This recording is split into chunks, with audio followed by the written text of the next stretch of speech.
Remembering Loretta Swit, from her many visits to Buffalo and her iconic career. This is a special presentation sponsored by the General Pulaski Association, supporting Buffalo's rich cultural diversity and Polonia Pride.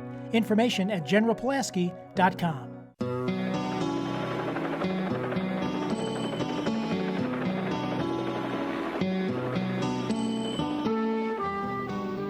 Welcome to this very special edition of Talk of the Town. I'm Phil Arno. And I'm Kim Piazza.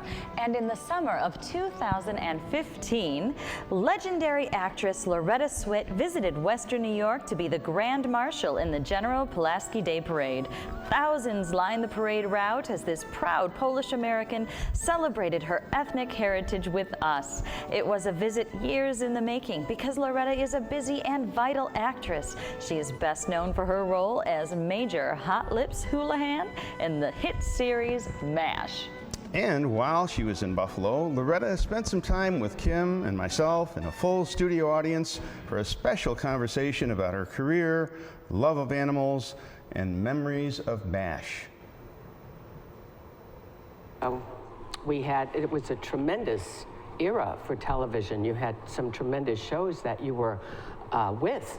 So, but it took that time, the first run, and then summertime, everything exploded in our direction, and it was great. You think it could survive today under those circumstances? No, we used to talk about that, not lately, but immediately afterwards. Television took such a different turn that, and MASH was a very expensive show. You know, the vehicles, the choppers, all those things are antique, and the exteriors that we had to do, all that is very expensive, and we had one very expensive rehearsal day. And not many shows were granted that because it is costly, and we treasured that, we valued that. I think it's what bonded us and made the show so good.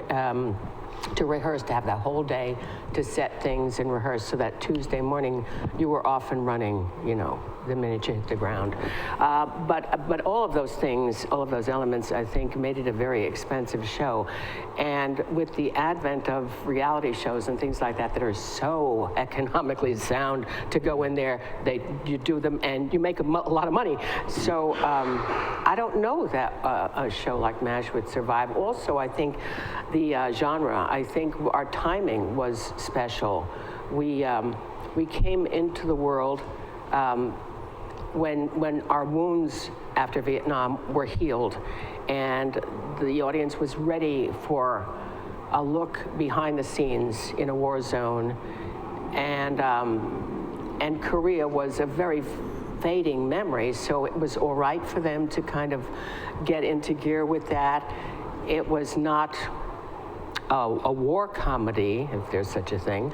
It was medicine. It was about doctors and nurses trying to be sane in an insane situation. And out of this insane situation, they were funny and did pranks and, you know, and had a lot of laughs. But it dealt with the drama in the same way, with that same black humor approach. And the audiences were just ready for that to happen. It was just timing is everything. And the ensemble that Gene Reynolds and Larry Gelbart pulled together, you know, Alan and Wayne and McLean, Gary, Larry, and myself. And it just was magic. I remember the first day that we all met and started to read a script. I remember the room and everything. It was so magical, so wonderful.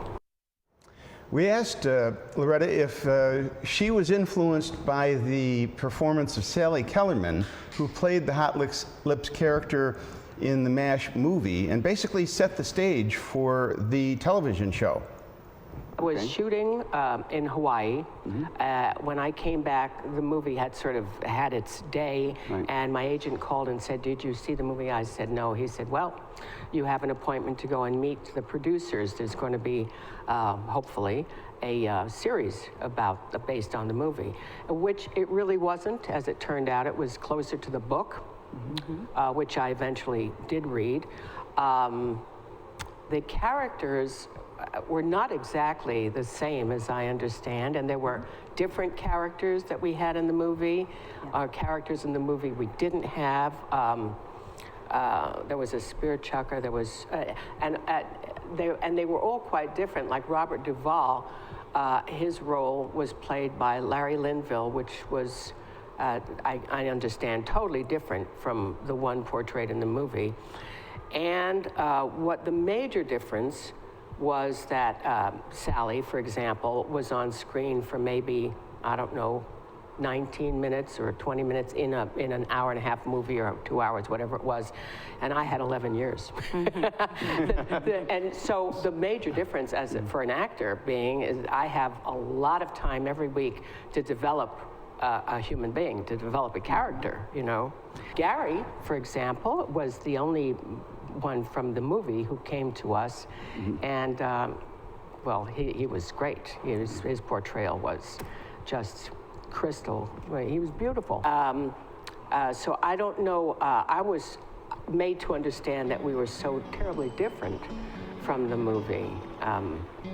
And so you'll have to be the judge about that. When we come back, we'll find out how Loretta's career got started on this special edition of Talk of the Town.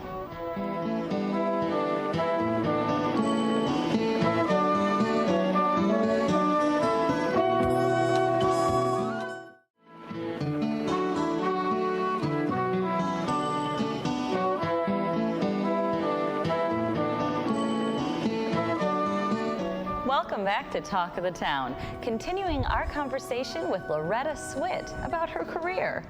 Having such an iconic role can be both a blessing and sometimes a curse on an actor's career. We asked Loretta if she ever had any regrets about being possibly typecast or so closely tied to the character of Hot Lips.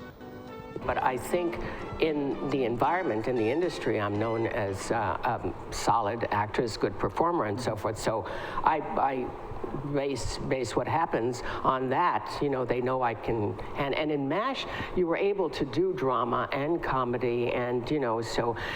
Also, I think there was such respect for the show, for the ensemble, for the work that we were doing, that if I'm going to be categorized as a great actress who can do drama and comedy, that's perfectly all right with me, if that's going to be the way they view me. And also, I think the most important element for me is the audience, how they see me. That's important to me. And they're not in a position to give me the next job, but they loved us. They love us. They treat us like family. They think of us like family, because in many cases, MASH brought families together. Families, mothers and dads, were not afraid to have their young kids watch MASH because there were lessons there that were good. There were things that they were getting by osmosis that were good lessons. And the humor even was intelligent, it was clever, it was, and so we brought families together at whatever hour we were on, and they watched MASH. So I get letters from young people, when we were on, let's say we started in 1972, and I get a letter from a fan who's 11 years old. When we were ending, you know, during the finale, he or she was in college, maybe, and, you know, and graduating or high school, and they were developing into human beings that took that journey with us, and the fan mail had a different tone. I get letters from little girls then who became nurses because they were inspired by the profession, by watching MASH, by watching these women. And or hearing me talk about things like the women in MASH were volunteers. A lot of people don't realize that. The doctors did not enlist. They were drafted. They didn't want to be there. The women volunteered to be in a country that's really tough, to do that kind of terrible work in a country that is the hottest place in the world in the summer, and in the winter, the coldest. The greatest tragedy, the three greatest tragedies of the Korean experience was frostbite, snake bite, and the war. In that order. That tells you a lot about the character of these women who were willing to to give their time and their lives, in some cases, to serve. Probably a good bit of our Buffalo audience might not be aware that you have quite a history in the theater. That's where I'm from. Actually, at that point in time, there was very little television. There was no television like MASH or Cheers or All in the Family. That didn't exist.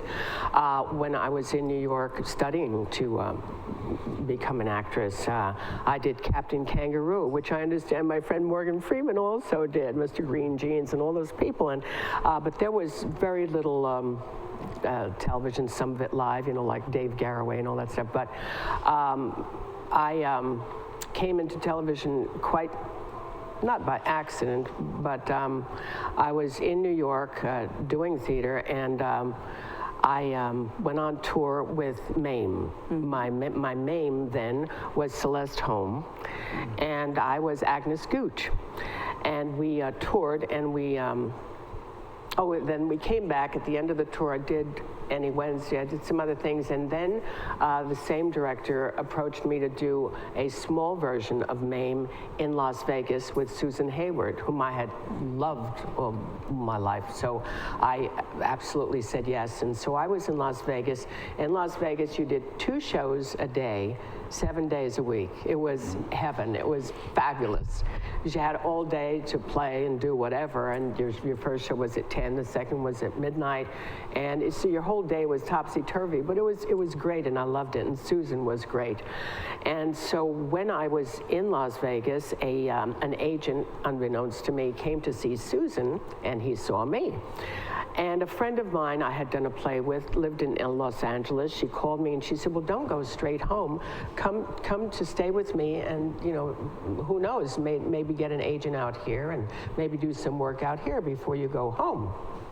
So I accepted, and I went to see a lady who's still my friend, who was the big casting director at CBS, and she was casting Gunsmoke. So a friend, director friend, said, why don't you go up to see her? You're such a good, healthy, robust kind of Western type, you know, the pioneer woman. I said, okay. So I went to see her, and she heard my name. She said, I know you. I said, you don't know me. I'm nobody. You don't know me. She said, I know you. And at that point in time, we all carried around big books with pictures of ourselves doing different roles, you know. And she came to Agnes Gooch with Susan. She said, while you're here, you have to call this agent. He was raving about you, and I'm sure he'd represent you. He went to see Susan, he saw you, and he was in my office raving about you. So she said she was very impressed with that because he was very laid back, sort of, as a person, and he didn't rave. And she said, you weren't a client, and there he was sitting saying, well, you were terrific. So I said, well, I will. So I called him, and this guy he was like a Damon Runyon character, like from Guys and Dolls, almost D's, Dems, and Does, you know, and he was so adorable. I'll work with you, he said, and maybe we'll get lucky. And we laughed about this for years afterwards. Maybe we'll get lucky. I said, okay. And so he sent me to read for a wonderful British director, just great director, Phil Leacock. And it was for the lead on A Gunsmoke, a very major role, you know, just, and histrionic, you know, required stuff. And I read for him, and he loved it, and I got the role. So as I walked into my apartment in LA, the phone was ringing. Hello? Well, kid, you got lucky. And so I did that role very successfly, and towards the end of shooting, Damon Runyon called me, and he said, you got an interview at Paramount. And by then, CBS people were starting to recognize that it was not Swift, it was Swit. And my next job was in Hawaii 5-0, and it was a 2-parter, which means 15 to 20 days in Hawaii. It was really tough. Oh, it was a really, really, you know, but somebody had to do it, so I said yes. So it was then that MASH had sort of reached a zenith as a film that I missed it. And when I came back, the rest, you know, I went up to meet them. And next on this special edition of Talk of the Town, we'll find out about Loretta's special love of animals.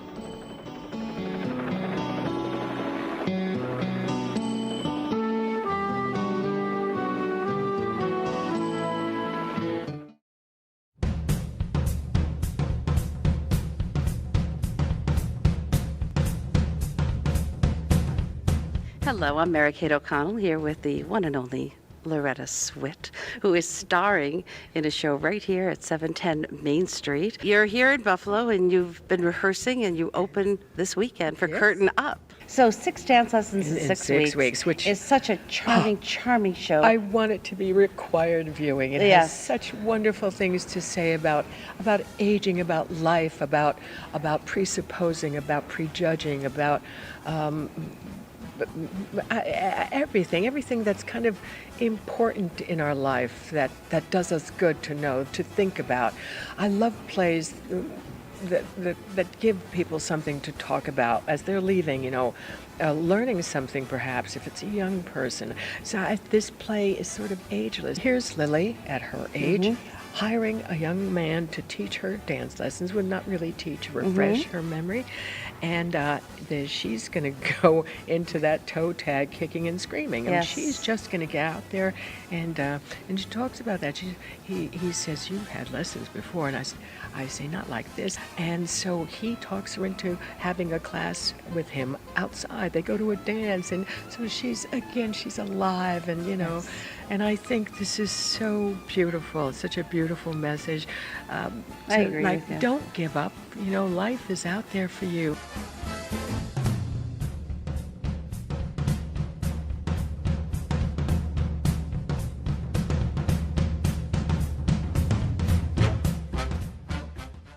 And I'm sitting here with the very handsome, very Latin-looking David Engel. And David is starring with Loretta Swit in 6 dance lessons in 6 weeks, a fabulous show. Everyone should get here and see it. Limited run, heartbreaking. Yeah, only one weekend. Yeah. 4 performances. But it's our stellar weekend, so you're up right. there. So tell us a little bit about you, David. Oh, about myself? Yeah. Well, I've made a life in this business. I'm actually in this show play. The character actually mirrors me a lot. He is actually a middle-aged ex-Broadway chorus boy. So yes, I'm at that age. But I did get my start on Broadway just dancing in the chorus before I started doing lead roles and singing roles and things. And he's also very like me in that he approaches everything with a bit of a snarky attitude. And Loretta's character and mine, from the very beginning, we kind of butt heads, and we're oil and water. But then we do blend, and we spar and challenge each other and become like the best of friends, actually. So fun-loving, and it's so fun. I love the piece. It's a great acting piece, and it's just a great crowd pleaser. Yeah. The first time I did it was with 3 years ago with Leslie Caron, who's a dance legend, so it was so thrilling for me to do it. Since then, this is my 3rd production with Loretta, and I feel it's a better production, even though because with Leslie, it was like, she was this elegant, lovely lady, and then there was this antagonistic guy being a jerk to her, and it wasn't balanced. Loretta, she's an elegant, lovely lady too, but I mean, she's like got feist and fire, and so it works better. There's more levels to it, and it's just she and I think are really good together.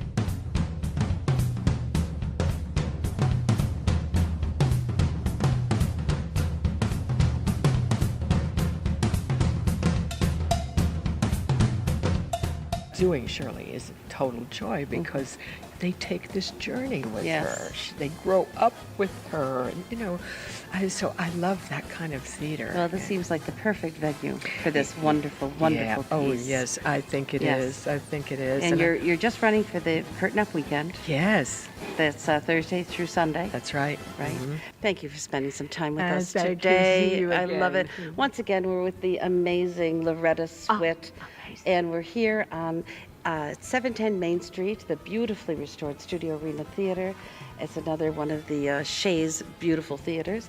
She's going to be here with 6 dance lessons in 6 weeks this coming weekend, and that's Curtain Up weekend, September 15th, 16th, 17th, and 18th. Come, please. Yes, please come. It's a fabulous show.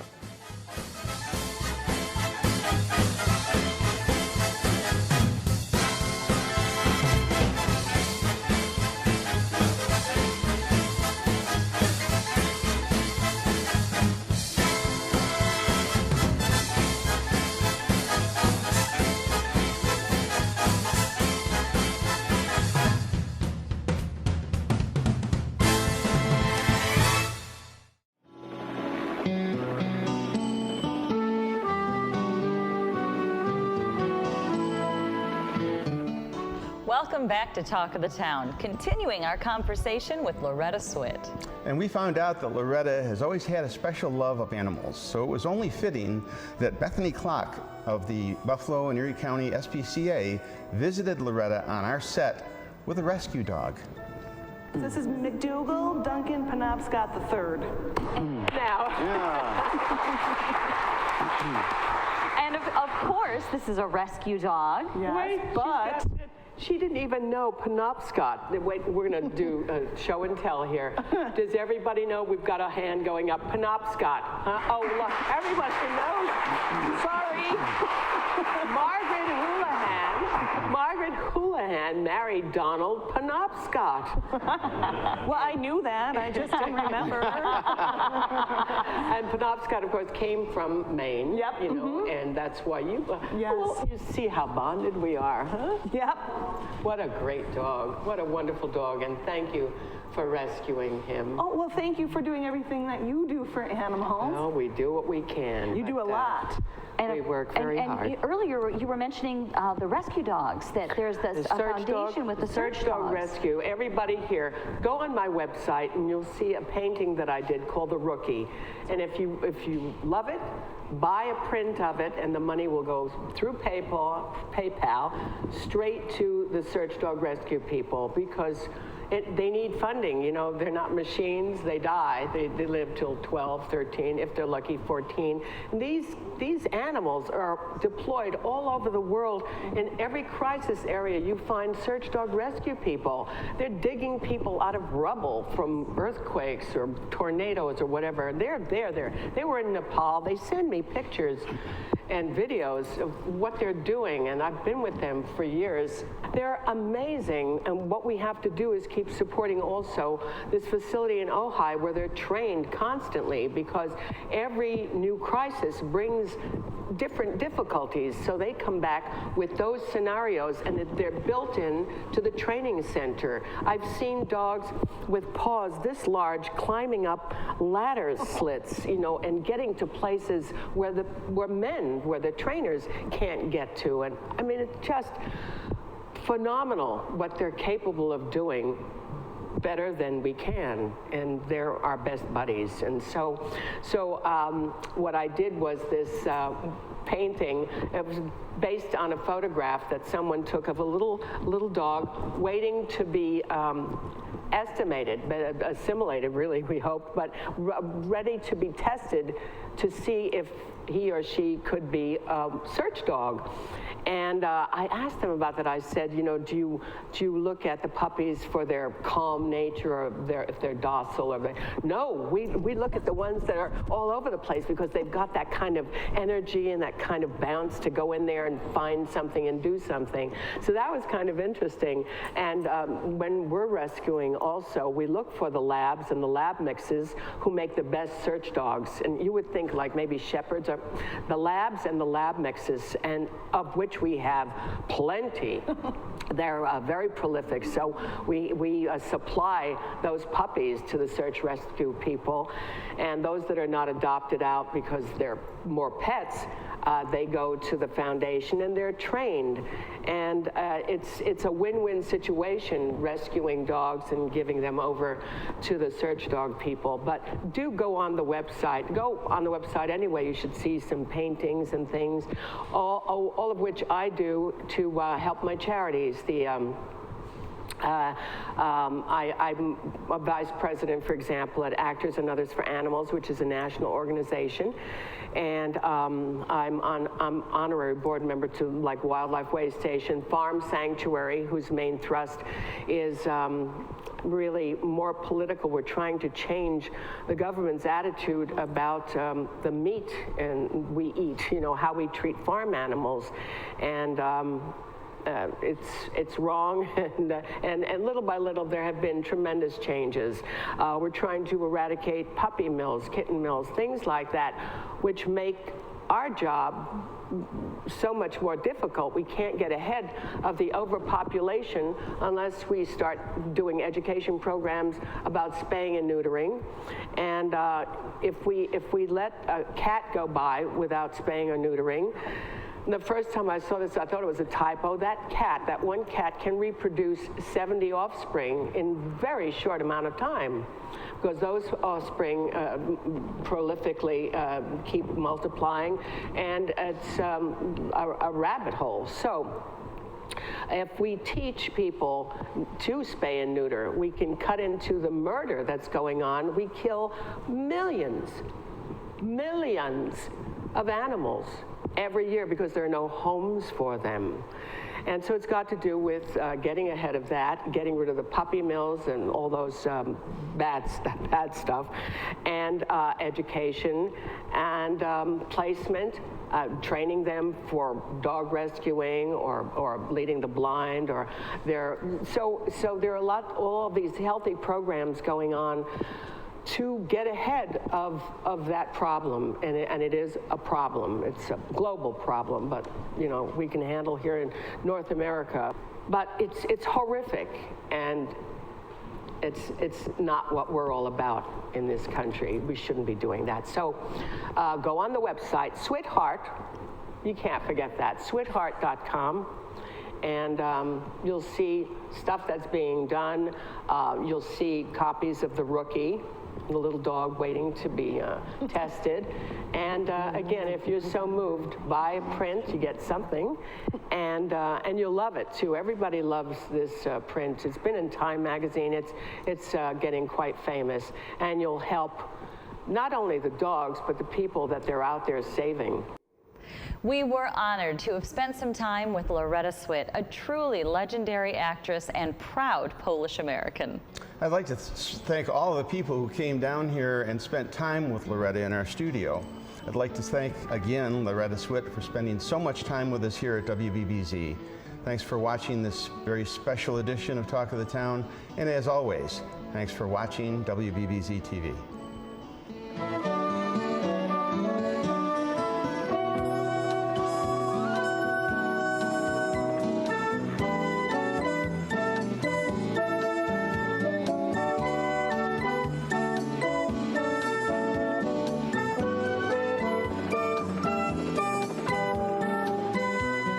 We hope you enjoyed our special presentation, Remembering Loretta Swit, sponsored by the General Pulaski Association, supporting Buffalo's rich cultural diversity and Buffalo Polonia Pride.